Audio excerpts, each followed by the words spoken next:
Hello, everyone. Thank you for joining. My name is Gordon Chaffin. I'm the person who thought this was a good idea. I'm going to get started because it's 7:05.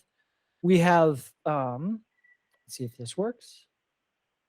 I'm used to Zoom, but figured that I would do Google Meet here.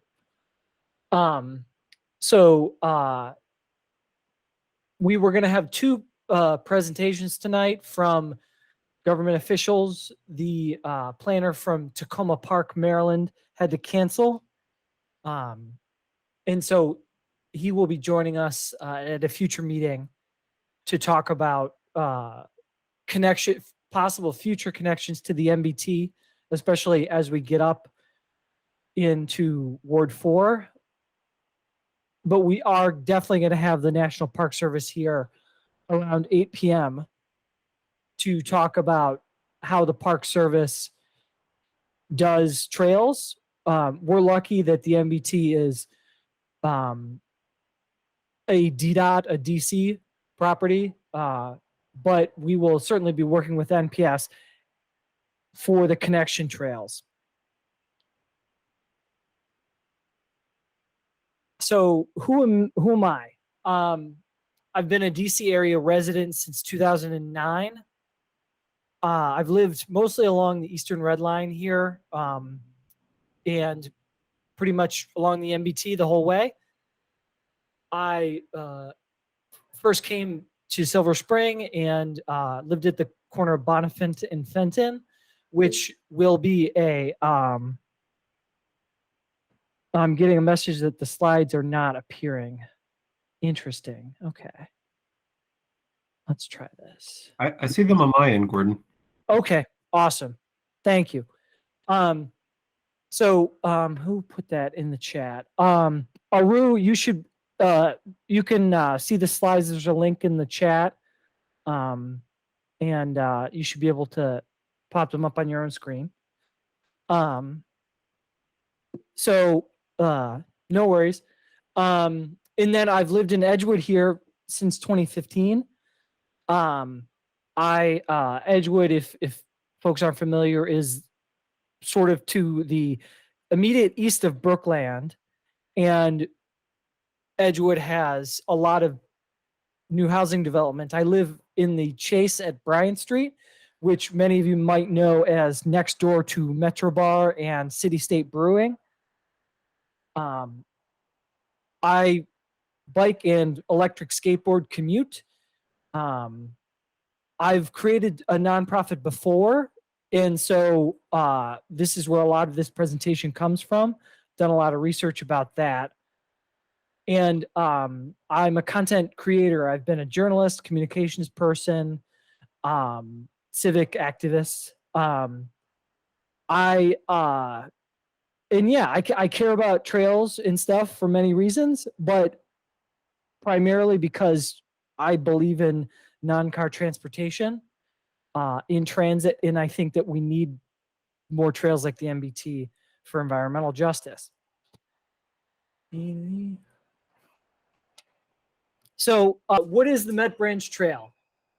When completed, it'll be an 8-mile trail that runs from Union Station in DC to Silver Spring in Maryland. It follows roughly the Metropolitan Branch line of the B&O Railroad. The Metropolitan Branch Trail is a rail trail. If you're not familiar, one of the innovations of the last couple decades in American non-car transportation is that a group called the Rails to Trails Conservancy was created to restore fallow rail corridors and turn them into walking and biking trails. In the DC area, in places with historic streetcar lines and commuter railroads, that there's just a lot of potential.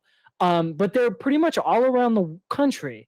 I grew up in Metro Detroit, and my parents' house is within a few miles of 3 rail trails that intersect each other. And historical cities around America, like Detroit, that had streetcar lines, streetcar suburbs, like we have in Prince George's County and things like that. They have a lot of these. Spread out into three pictures there are roughly the three segments. It goes from Noma on either First Street Northeast or Second Street Northeast, basically the two sides of Union Station. And right at the Noma Metro Station goes off street and goes up all the way to right now. You can pretty much continuously go to the Fort Totten Trash Transfer Station without too much on the road. Eventually, all of it will hopefully be either off the street or in a protected bike lane and go all the way to downtown Silver Spring. So that's DC, Tacoma Park, Maryland, and Silver Spring, which is an unincorporated part of Montgomery County. For most, I would guess, I don't have another part of this, is that we'll be able to get really good user data from DDOT and hopefully be able to advocate more in a more educated way. The most popular section of the MBT right now is the 2 miles that go between Noma and 8th Street Northeast. Maybe Amanda and a few many other folks will use this 2 mile stretch to jog back and forth. And I know I've observed and talked to people who park on 8th Street in Edgewood and come from all over DC to just park there and use this this short section. And it's my hope that as the Fort Totten section opens and as we get the trail moving further up, that more people do longer trips. They in addition to the infrastructure part of this, also hopefully better signage, because I personally think that new trail users are dumped onto 8th, and then most don't know that the trail already continues around the Brookland CUA Metro stop and then on John McCormack Road next to Catholic. So what is a Friends of nonprofit? It's an organization that supports a public program or amenity like a park, a playground, a library, or kind of any other non-governmental thing that can also be tax exempt. Like all nonprofits, the way in which you set a Friends of group can differ a lot. And even within the 501c3 structure, there's lots of different ways to do this. And so it'll depend on what whoever, all of us forming this group think is the best to sort of keep the trail, this trail going really well. I will personally say, from the experience of trying to start a C3 nonprofit with a large board of directors, that's a really cumbersome route. And it takes a lot of work to build a diverse group of volunteers running it and a board of directors to govern it, to make decisions. And so it's my, we'll see exactly how we do it. But and then there are rules. You can't endorse a candidate. You can't generally, like, say, vote for in DC Initiative 82. The Greater Washington, in other groups in the area, they have a 501c4 designation, which allows them to have direct advocacy about issues and candidates. Why are we doing this?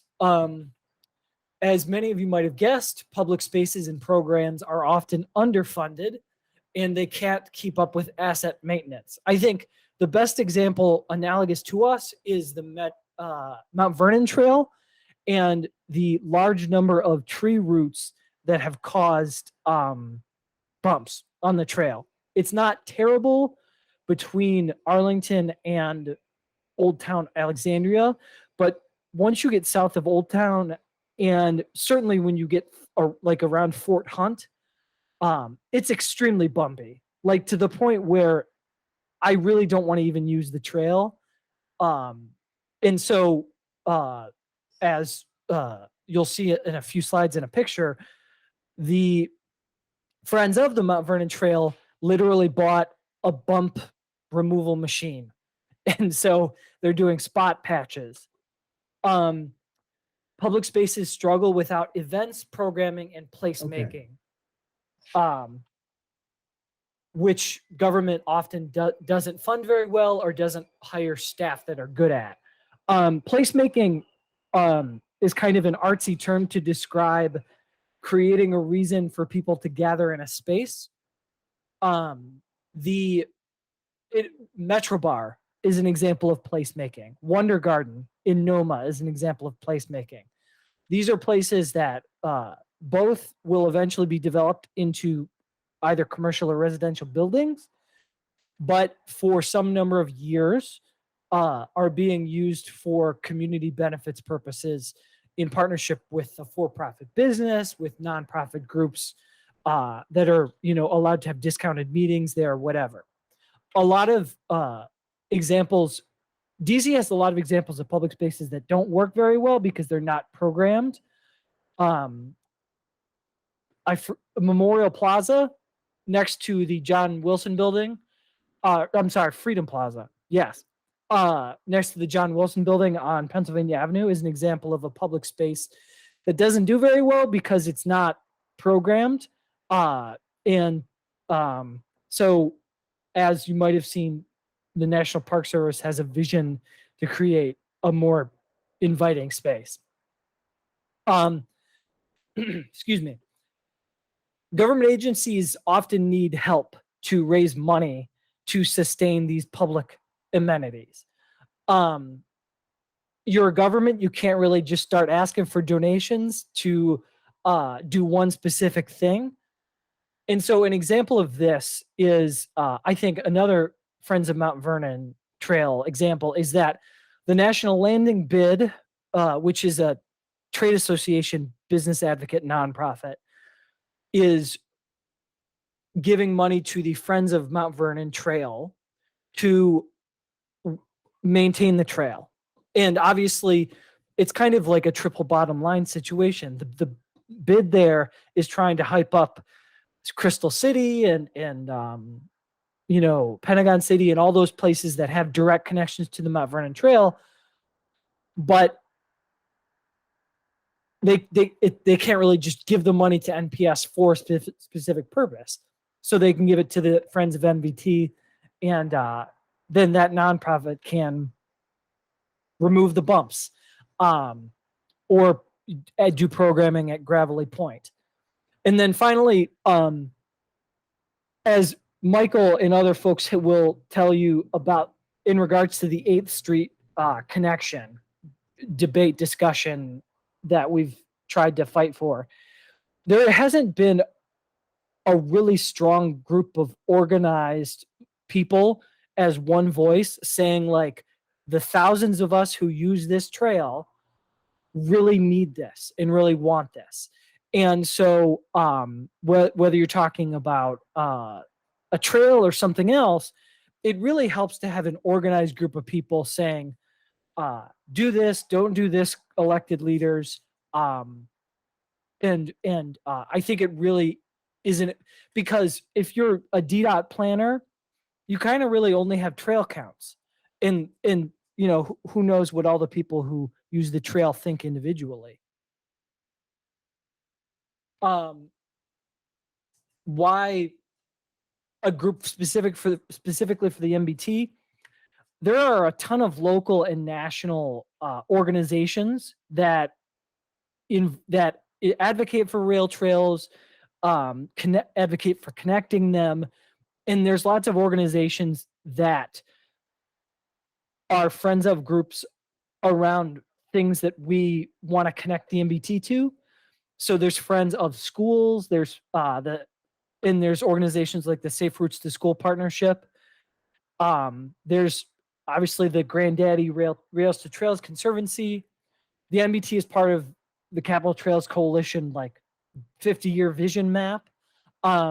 There's the groups like America Walks and like walking advocacy groups that get seniors and other folks walking, and then there's the East Coast Greenway, of which the MBT is a part. It's a multi-thousand-mile north-south trail that we've already been contacted. I have, by the East Coast Greenway folks, to host to have them be a guest at a future meeting and talk to us.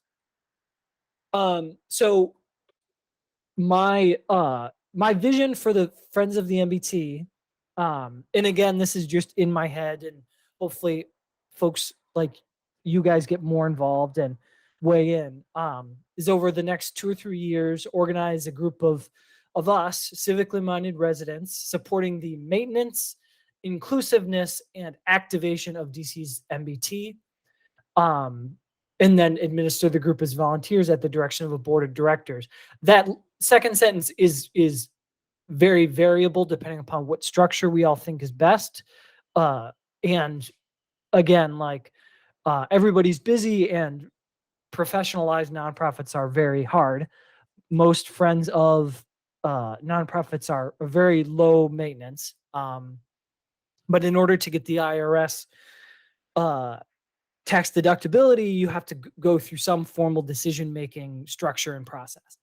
And then I'm recording this meeting tonight, but a question for you guys to think about is, should these meetings be public? And in what sense? Should we post the entire all of our like virtual meetings like this to a YouTube channel? Should they be public in the sense that people are invited, but only the recording is only made to like limited group members, and like maybe only the slide decks are public? And the listserv that we have, the Google group, should that be publicly available?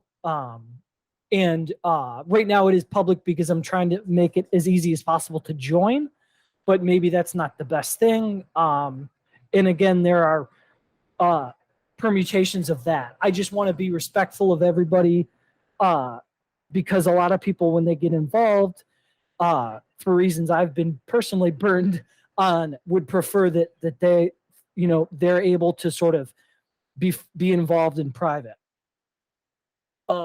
And then finally, comparison groups. There's the Friends of MBT there, fixing the bumps on the trail. The Rock Creek Conservancy is a Friends of group focusing on Rock Creek. The Eckington Parks and Arts, I think, is another best practices organization that we can look to. I think the Tanner Park dog park is the best dog park in the city, and I think the reason that is that they have a Friends of group that supports it. And then you have Friends of Public Libraries, just like the Lamont Riggs Library Friends, which will be just off the MBT once that section opens. And there are a federation of Friends of groups.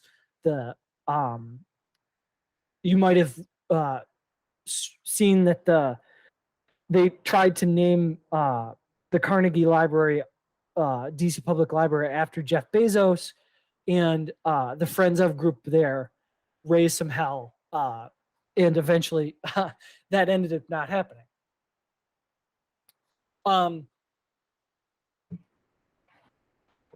So some trail updates for you guys. Feel free to drop in and out, have dinner, take your kids to bed, whatever you need to do, since I'll make sure this entire recording is available. This is DDOT saying that barring any inclement weather, they should reach something called substantial completion on the Fort Totten section next Friday, April 1st. But like an April Fool's joke, the work is dependent on inclement weather. And, given that it's already rained since Michael Alvino sent me this email, who knows? Shruggy, early April probably opening to trail users. And I would expect like a formal ribbon cutting ceremony with elected officials sometime in the spring. They do these anywhere between a few weeks and a few months after something like a bridge or a road or a trail has opened. And it's, probably going to depend on Mayor Bowser's schedule. I wanted to talk about this because it surprised me mostly because I probably hadn't looked at the plans close enough. When that Fort Totten section opens, the connection up to Riggs isn't done. The Fort Totten section is gonna it literally dumps you onto First Place. The west sidewalk isn't even open right now. So First Place is kind of a weird road because it's wide, but it doesn't get very much traffic other than metro buses and MPD vehicles. And so when are we actually going to be able to get to Riggs on a trail type facility? The answer is unfortunately a long time. The Fort Totten to Tacoma section the southern end of it will start on First, where the Fort Totten section ends.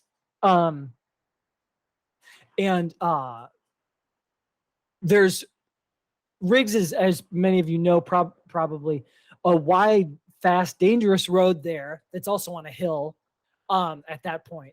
So what they're doing is they're building a side path along the south side of Riggs, and then trail users will cross at First Street, which takes you up into Manor Park, the neighborhood of Manor Park. And there's already a single signal there by DC Bilingual Public Charter School,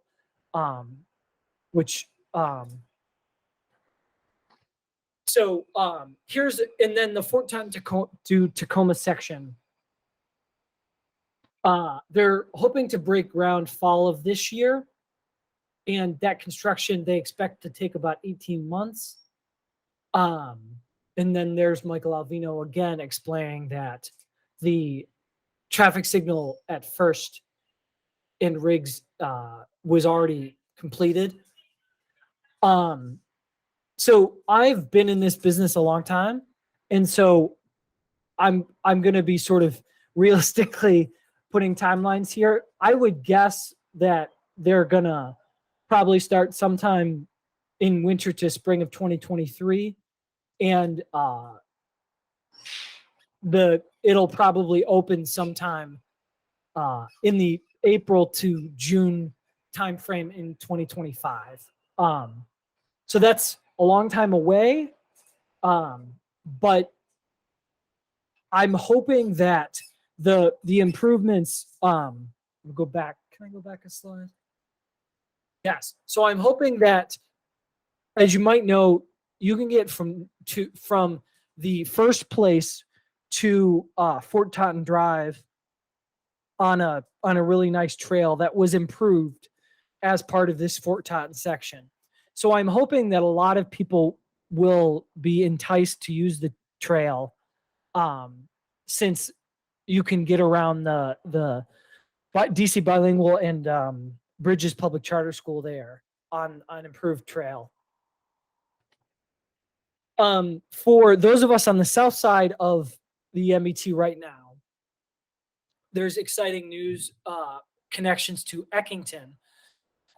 So Tanner Park in Eckington it's beside Harry Thomas Way, and Harry Thomas Way it will have totally completed protected bike lanes very soon. That's a picture of them since they finished the new development building there, they were able to finish the streetscape, and then you'll be able to do the loop around the FedEx and around Tanner Park there, totally in a protected bike lane.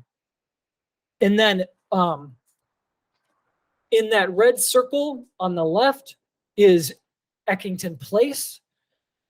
And as part of the Dave Thomas Circle reconstruction, DC is going to protect those bike lanes that go from R, which probably many of you know is an important east-west connector to the MBT. It'll take you down to Dave Thomas Circle or up to R. So something that I'm not gonna spend too much time talking about because again, I don't want to talk myself crazy tonight, but I think the most important thing we can do as a group of people right now is give comments to the Tacoma section of the MBT. DDOT did a virtual public meeting in December. They had a public survey about the concept designs, and there was also a walkthrough that I attended in February. So, like the 8th Street missing connection,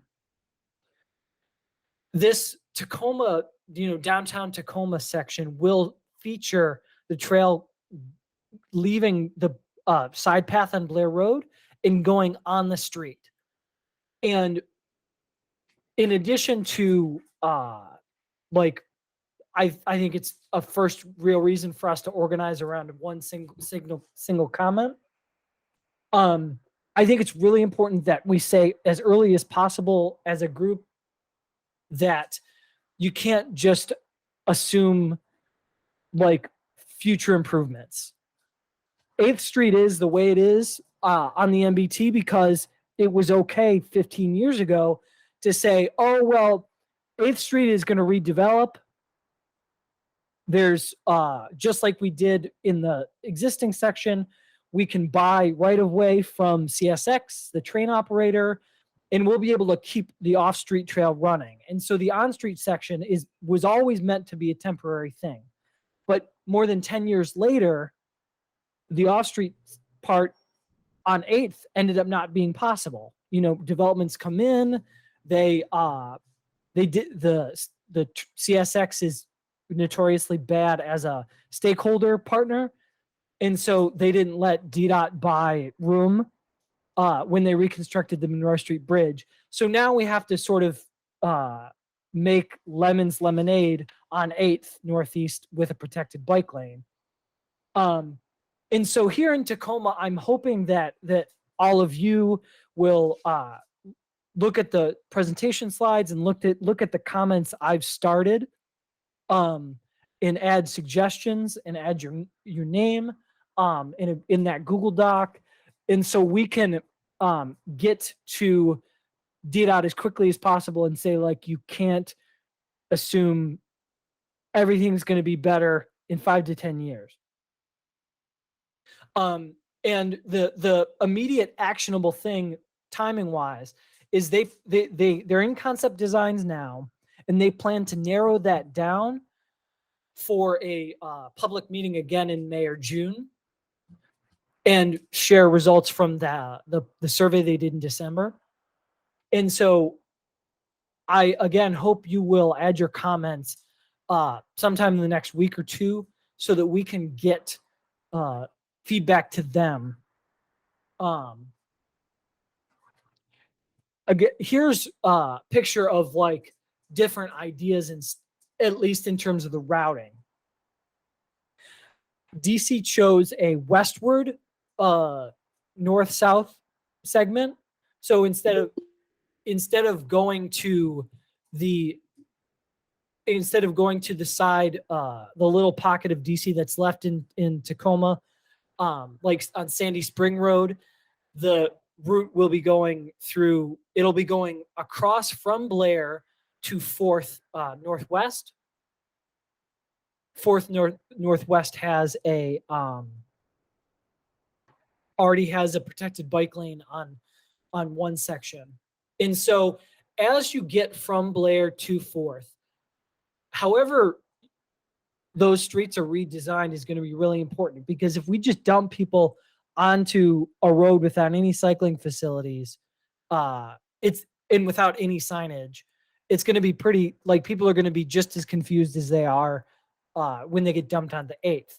So it's my preference to that we advocate for making the parking trade-offs now, and making sure that all the kids who go to Tacoma Community Center and the rec center there off of Van Buren, they can do so on bikes in protected bike lanes. On the schedule, this is where I was going to have the Tacoma Park presenter. He was at the MBT walkthrough. But I will hold on this slide just to show you sort of geographically what we're dealing with in terms of connections. The once you get up to Tacoma, it borders Tacoma, DC, that is. It borders Tacoma Park, Maryland. Some of you might already know that you can take Maple Avenue from downtown Tacoma to get to the Sligo Creek Trail, which takes you into Silver Spring, but not downtown. It follows the creek there, going further north. And then the section that's about to be under construction of the MBT will cross New Hampshire Avenue. And if you take New Hampshire Avenue in a northeasterly direction, you'll end up at University, I think in 1.5 miles, maybe. And at that intersection at New Hampshire and University, there's going to be a Purple Line station.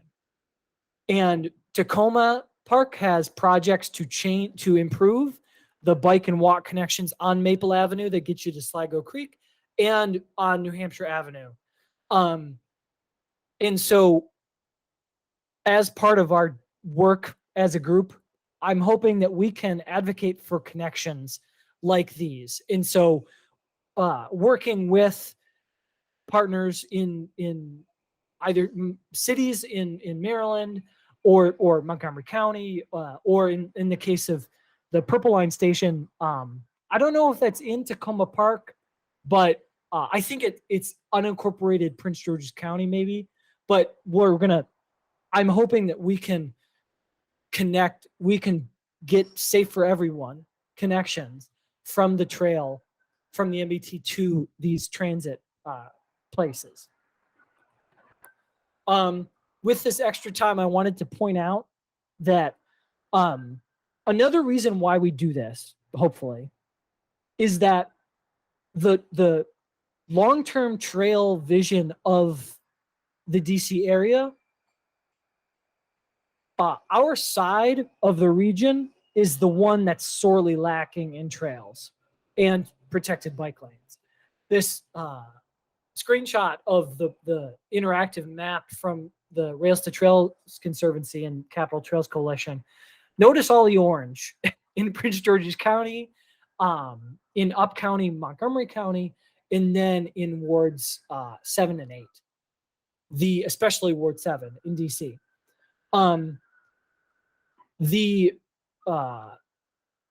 So there's obviously a huge equity part of this. The reason that I think that we should be vocal about connections to Prince George's County things is that they're gonna they need to retrofit car-focused suburbs, and there are just going to be a lot of trails that they need to build as part of this vision. I've drawn a very terrible screenshot map there, that shows like if you take the entire MBT, I will pause for this. If you take the MBT and you like just did perpendicular routes, there's a lot of stuff here that needs to get safer. I live right at Rhode Island Avenue, and obviously Rhode Island Avenue is insanely dangerous. And but if you take it, I think it's 2.5 miles. It might not even be that long. You get to Trails in Hyattsville. If you use the NOMA part of the MBT, there's the New York Avenue trail that's been planned and doesn't have any money and is delayed, and hopefully we can advocate for that. There's Florida Avenue Northeast, which will get permanent protected bike lanes here in a few years. But this is just looking eastward. Obviously, there's a lot of destinations and amenities that we can go further west from the MBT and get to. But yeah, there's a lot of like disconnected and poorly advertised trails on the east side here. And there's lots of roads like Michigan, Taylor in Brookland, Riggs and New Hampshire, and Maple's a residential street, but still needs improvements. There's just a lot of work that we can be doing. And so hopefully we can create like an advocacy map or something that helps support all these other connections. I'm also keeping an eye. So our NPS speaker should be here in a few minutes. So I just wanted to, again, like this might be things you guys know, but I think it's really important stuff. So rail trails in most of America are recreational destinations.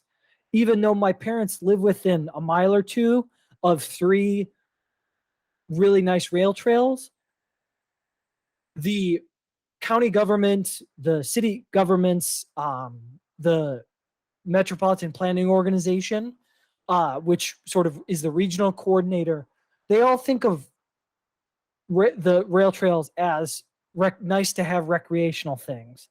They don't clear the snow. And obviously in Michigan, they get a lot more of that. And the people who organize the trail, advocate for it, it's all pretty much tourism staffers. The Michigan Economic Development Corporation, again, they focus on trails as tourism. And so even if a trail goes through a downtown of a town, they don't really coordinate any sort of business development around that. Something that, we have an urban trail, but something that, like, for example, I think we could be doing is some businesses are probably going to get pissed if and when we remove parking in downtown Tacoma for the trail. So why don't we partner with those businesses and come up with a way where they see what the data show, which is that you build protected bike lanes and trails next to your business, and that's more valuable than parking. And so trails as recreation, I'm hoping that we can be a part of the paradigm that shifts trails to be thought of as transportation arteries.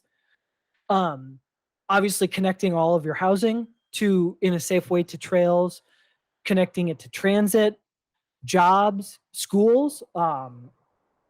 I love nothing more than watching the school kids from all of the charter schools in Edgewood use the trail to walk to the Rhode Island Avenue Metro stop.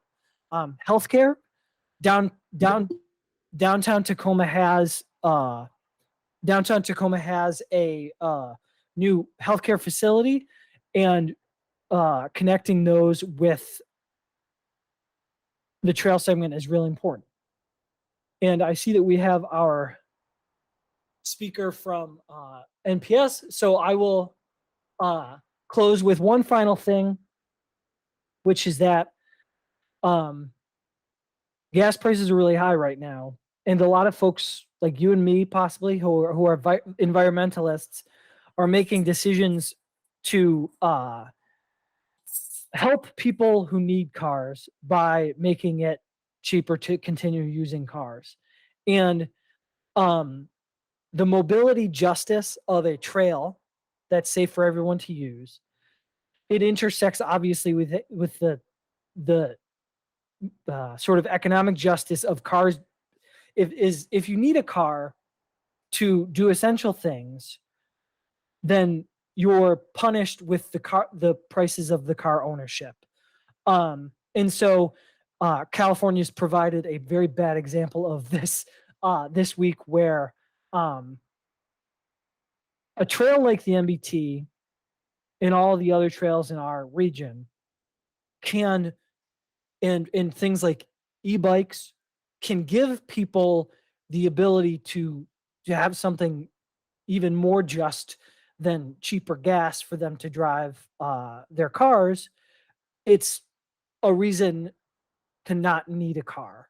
And for somebody who thinks about uh, all of this in an intersectional way, in terms of the climate crisis as well as the sort of socioeconomic crisis, that map where all of the trails we need to build are on the eastern part of the region, trails can replace car trips, and I think that they need to. So I'm going to turn the floor over to David from NPS. Just a quick note that there's lots of NPS property along the MBT in addition to other places. So it's obviously important for us. So I will stop sharing my screen. And go ahead, David. Thank you for joining us.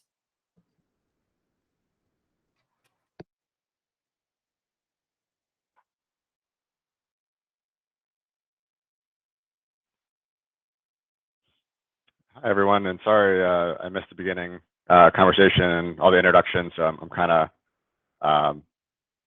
of flying blind here. So if I'm off base or have any questions, feel free to stop me along the way. It's pretty informal.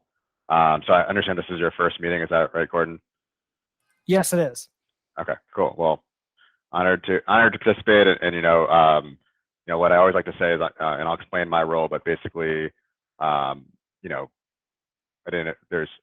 4 or 5 different major parks in the DC area, and so I'm just here kind of representing those parks. But if you have specific questions about projects, the MBT, or just projects that I'm talking about in general, I can always follow up and connect you with the right individual at the park. But I'm kind of I'm at the regional office, and I provide technical support and funding support to the parks to plan, design, fund, and execute all kinds of transportation projects, including my favorite type of project, which is trail projects.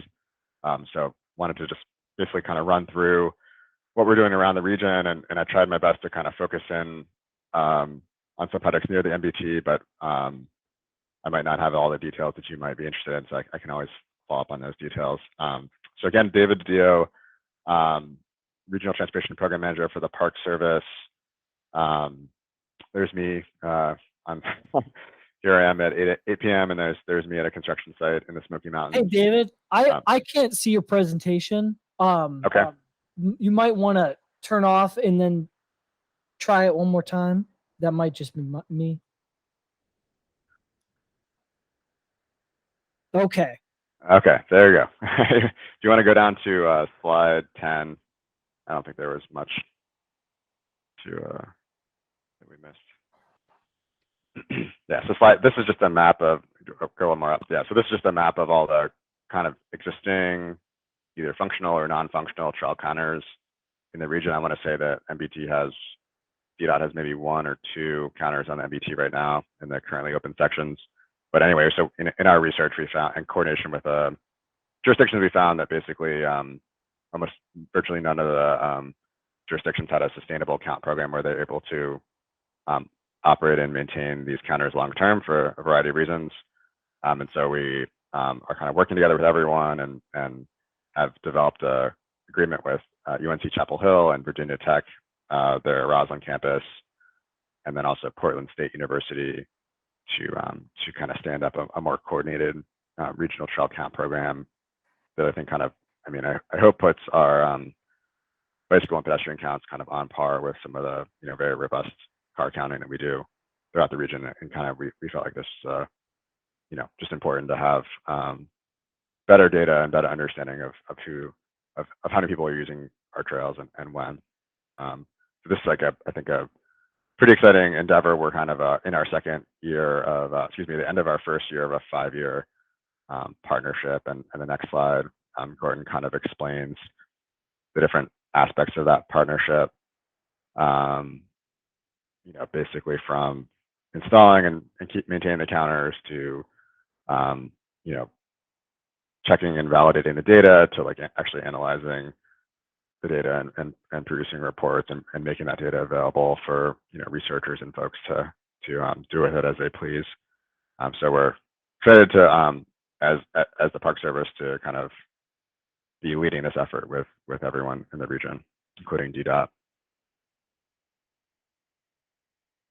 So I already touched on some of the different park units. I think it could be a lot of times to the outside world, people don't really think about who owns or maintains roads or assets, but basically all the green lines on the map are Park Service trails managed by various Park Service units, and all the red trails are owned by state and local jurisdictions. And so I think sometimes people are confused what's Park Service and what's not.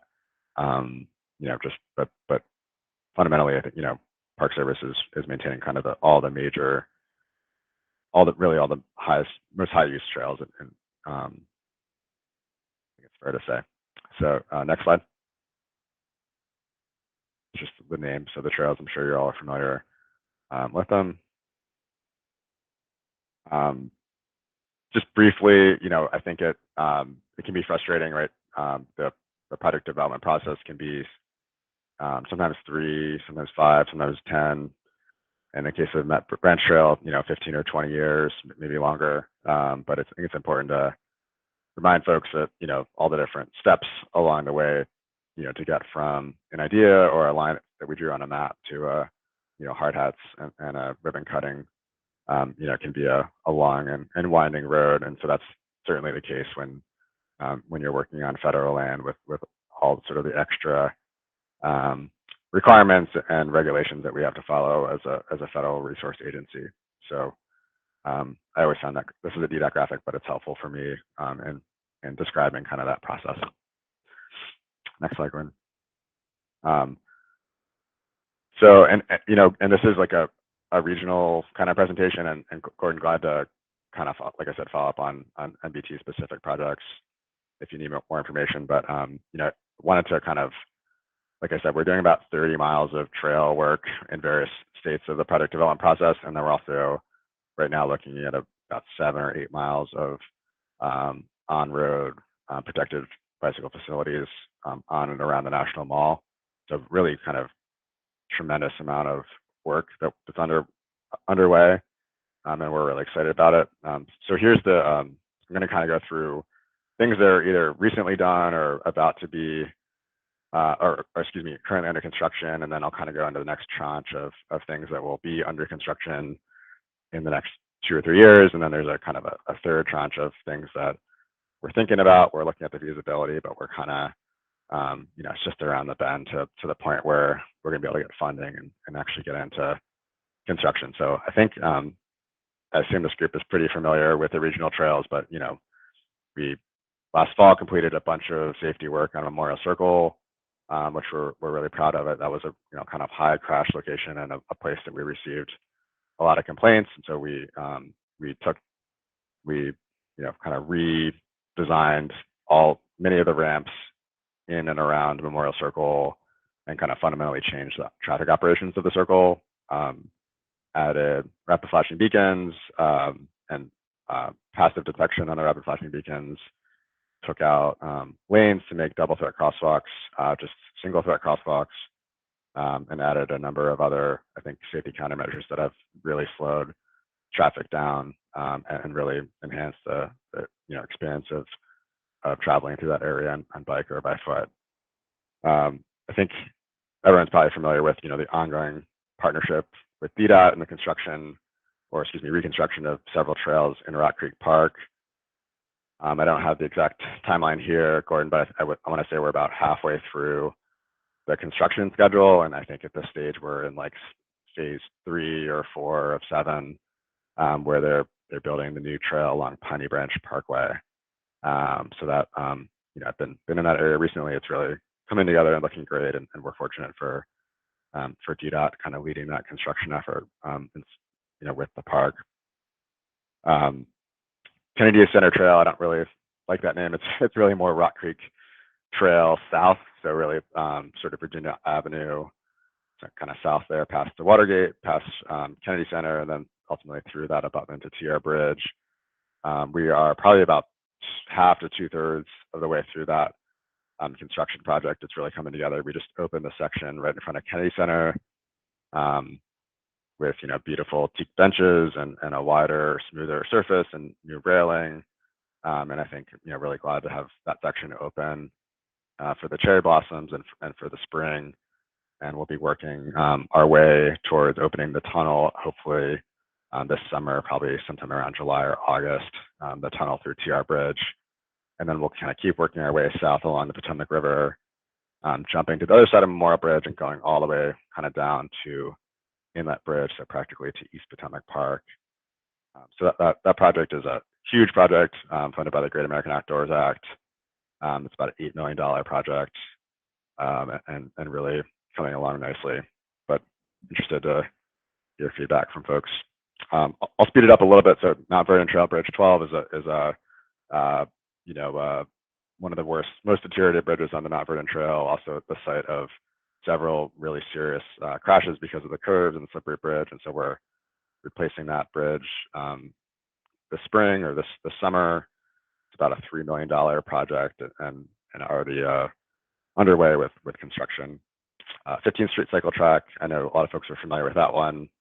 Opened the first piece, I think in November or December, and we'll be finishing it down through East Basin Drive, wrapping around to the 14th Street Bridge.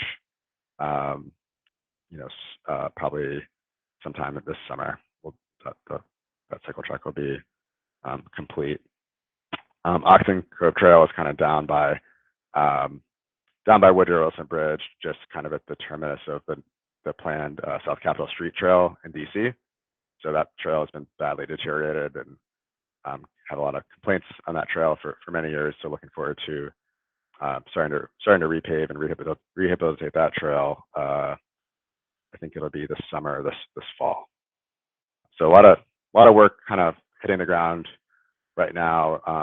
All these projects, have been kind of in the pipeline and planning for 3 to 5 years. So or in some cases 10 years. So it's really been rewarding for the parks to have this work complete or underway. Probably, the next big set of trails. So I kind of drew it in orange on the map, if you can tell. We're completely rehabbing and widening the Mount Vernon Trail from Theodore Roosevelt Island. So we're kind of right there across from Georgetown and right next to Roslyn, all the way down to Old Town Alexandria. We received a $28 million smart scale grant from Virginia DOT in partnership with Arlington and Alexandria. And that project is already in early stages of design, and there'll be a public engagement on that project later this year. So that's probably easily the biggest project in the region on any trail, and going to be just a tremendous asset, I think, to pedestrians and bicyclists in that part of the region. Anacostia Riverwalk and the bridge to the Arboretum, and then also the completion of the Anacostia Riverwalk through Kenilworth Park. We're working in partnership with DDOT. We've helped them secure about $8 million and working on some other grants to kind of assemble enough money for ultimately a $28 million project to complete that sort of middle section of the Arboretum Trail and really the final stage of the Arboretum River, or excuse me, final stage of the Anacostia Riverwalk. And I think the schedule for that one is in the next 2 or 3 years. So TDOT's been well underway with design, and we've been working with them closely on trying to secure funding for the completion of that project. Long Bridge, pedestrian bridge, Park Service was kind of a big player working with VDOT and DDOT to make sure that as part of the mitigation for the train bridge expansion, that there would be a separate pedestrian crossing of the Potomac in that location. So that's sort of sometimes you see with like highway projects, that the trail piece of the project will be in there, and then when it gets to construction, it'll be dropped. In this case, it's sort of like it must be built basically as part of that project, or the train bridge can't be built. So that was a sort of requirement placed on the process as part of as part of the fact that the train bridge will impact Park Service land. Oxen Cove Trail I already mentioned, so that's a repeat. We did just recently get a grant from from the DDOT from the TAP program to design and begin the design for the rehab of the Capitol Crescent Trail. So we're kind of just at the beginning of that process to repave that trail and improve some of the safety elements, and then hopefully at the same time or soon after rehab the towpath along that same stretch from Georgetown to the Maryland line there, which is one of the rougher parts of the towpath in the metro area. So we're trying to bring some attention to those very popular trails. Last project, which I mentioned earlier and specifically connects to the MBT, is this connection to Avondale from the MBT, and so that a good portion of that project goes through Rock Creek Parkland in I guess it's in northwest or like upper northeast. So that project is already at 30% design, and Park Service has completed compliance, NEPA compliance, and Section 106 Historic Preservation Act compliance, and basically my understanding is that DDOT is taking that project to 100% design, and then is still looking for funding to construct that project. And then these are ones that are a little bit further out, but I think we're making good progress, especially on this military road trail, which kind of cuts through the northern part of Rock Creek Park. That we're currently underway with a feasibility study and doing some community engagement on that project, and we'll be kind of completing that study, I think, in about 6 or 9 months with 30% design that we could then take to take into kind of further planning and design and funding. Same with Suitland Parkway Trail. So you might be familiar with that part of the region where DDOT owns Suitland Parkway in the district, and then as soon as the Maryland line comes and then Park Service ownership starts, the trail abruptly ends at Southern Avenue, and so we're doing a feasibility study or completed a feasibility study, and looking to secure funding to extend that trail out to at least the Naylor Road metro station, if not further to the I think it's called Silver Hill or Branch Avenue metro station.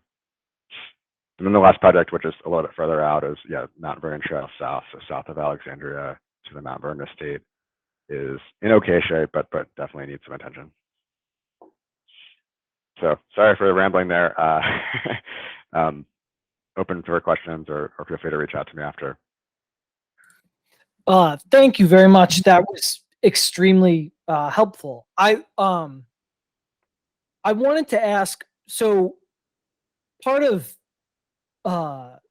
the benefit of the MBT is that it's a relatively newer piece of infrastructure compared to like the Friends of the Mount Vernon Trail.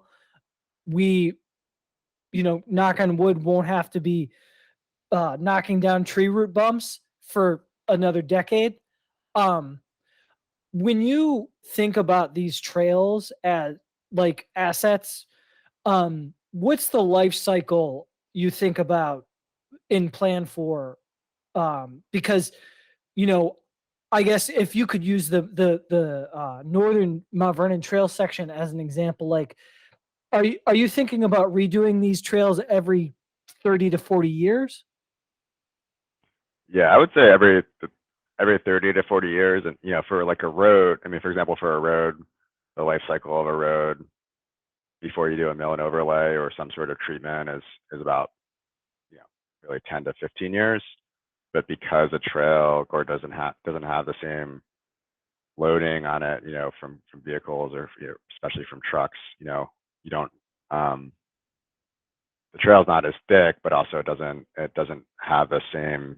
You don't need to do all the same kind of chip seals and crack seals and treatment. So yeah, it's usually you kind of build it, kind of leave it, and then you know, I mean, you're right. You get the biggest issue we have on Mount Vernon Trail is the root heaves, and so I guess my suggestion would be for this group would be to you really don't preferably want trees within 5 to 10 feet of the trail because I mean over time that's going to really undercut the trail, and that typically the trails um, don't have a very thick base, so it doesn't take much for the trees to kind of pick it up and crack it. Um,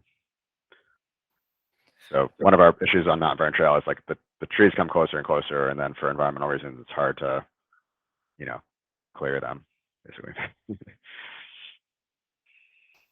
When you work with a lot of uh friends of groups or other community stakeholders, and I'm curious, what what do you think is like a best practice on the part of those groups to be helpful partners for you, um in the various stages of the whether it's developing a trail, planning it, installing it, and the maintenance of it?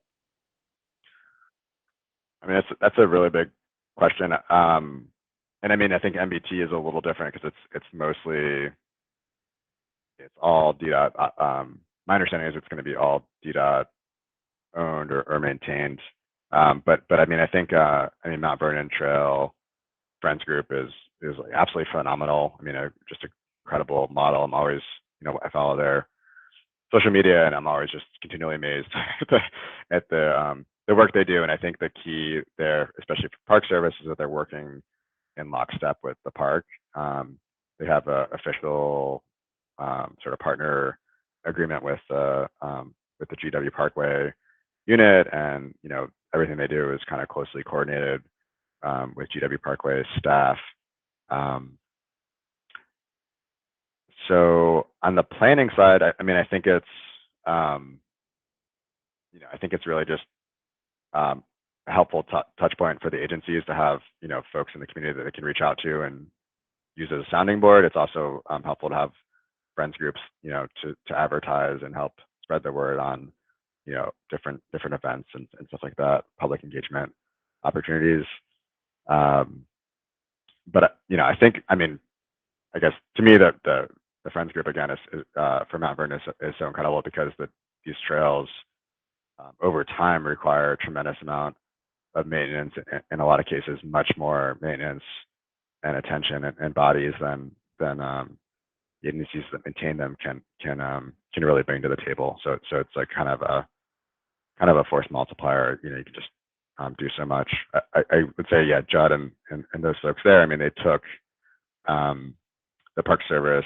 And actually, I was involved in it. That we did a Mount Vernon Trail corridor study a couple years ago, and basically the Friends group took that study and it basically operationalized that into all the projects that you see them doing, kind of cutting back vegetation, focusing on root heaves, power washing bridge decks, a lot of just stuff that's very labor intensive that I think the Park Service or DDOT, is just not going to have the time and attention to be able to do that, that much work.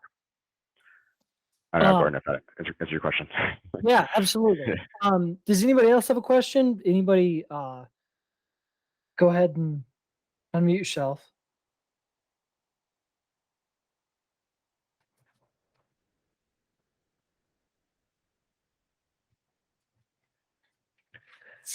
Well, David, seeing none, like I said, I want to thank you. I promised I would get these guys out around 8:30, so I will go to the final few slides of my presentation here. So next activity, I really I think virtual meetings are great, but I think that it would help if we sort of staggered it with things we do in the real world. And I think that we can start doing that immediately. So on Saturday, April 23rd, it's Celebrate Trails Day from the Rails to Trails Conservancy. And so I'm hoping that you will join me in cleaning up the MBT. The hopefully the section that is newly opened won't have too much trash yet, but the sections in Noma in by Catholic certainly could probably have some trash pickup. So